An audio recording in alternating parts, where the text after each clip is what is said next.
मैथिली दुल्हन। इसके मनमोहक गीत जरूर सुने। यदि अच्छा लगा तो चैनल सब्सक्राइब जरूर करें।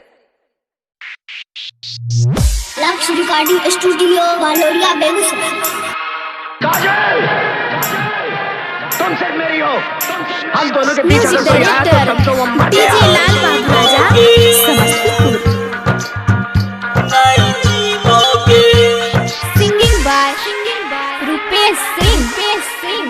जान चल जइबे जब ससुरा के, हाँ जान चल जइबे जब ससुरा के, तोरा बिन के ना हम जीवोगे, हाँ जीवोगे, के ना जीवोगे, हाँ जीवोगे। रह तोहरे से सब यसरा के, रह तोहरे से सब यसरा के, अब ता जहर हम पीबोगे, नहीं जीवोगे, के ना जीवोगे। Music director DJ Lal Babu Raja Samastipur. Lakshya recording studio Valoriya Begusarai. नहीं जीवोगे।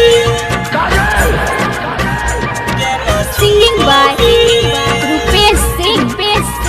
हम होई जइबो साँच में पागल, प्रीत यहन छौ लागल गे। हम होई जइबो साँच में पागल, प्रीत यहन छौ लागल गे। दिल में छौ कि हमरा बोले ने, नैना चैना भागल गे।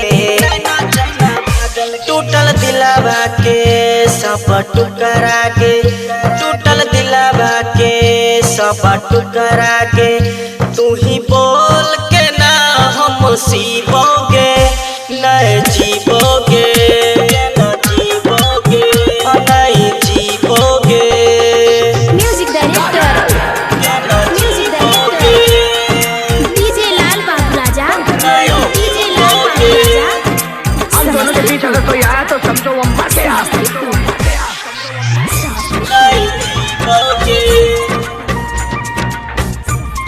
Singing by Rupesh Singh. तू ही रहे बस एगो सहारा, उहो में छोड़ के जाए छे। तू ही रहे बस एगो सहारा, उहो में छोड़ के जाए छे। जे हंसबै रहो दिन रात के, ओकरे घर आबै छे। गम जुदाई के लके बखरा के, गम जुदाई के लके बखरा के, हम रुपेश नहीं ढोई पैबोगे, नहीं जीवोगे।